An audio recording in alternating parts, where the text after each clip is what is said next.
యోహాను సువార్త 6:68 సీమోను పేతురు, ప్రభువా, ఎవరి వద్దకు వెళ్ళేదమో నీవే నిత్య జీవం మాటలు గలవాడు, నీవే దేవుని పరిశుద్ధుడు అంటున్నాడు.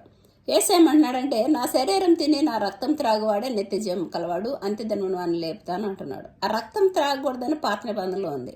లేవికాండము 17:11 రక్తము సర్వశరీరులకు ప్రాణము, దానిలో ఉన్న ప్రాణాన్ని బట్టి నీకు ప్రాయశ్చిత్తం చేస్తా అంటున్నాడు. అంటే మాట వలన, తనపు వలన, క్రియ వలన మనం పాపం చేస్తే దానికి మనమే శిక్ష పడాలి. అయితే యేసే మన కోసము సెలవులో నడినెత్తి నుంచి చేతులు అరికాళ్ళ దాకా రక్తం ప్రోక్షించి ప్రతి పాపం నుంచి మనకి విమోచన కలిగి చేశారు, క్షమించి.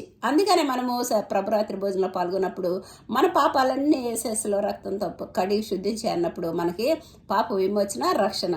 అయితే కొంతమంది ప్రభురాత్రి భోజనంలో పాల్గొనకపోతే ఆ పాపాలన్నీ మనలో నిలువ ఉంటాయి. కాబట్టి ఉపవాసం ఉన్న దినాల్లో మనం కంపల్సరిగా ప్రభురాత్రి భోజనంలో పాల్గొన్నట్లయితే మనకి విమోచన,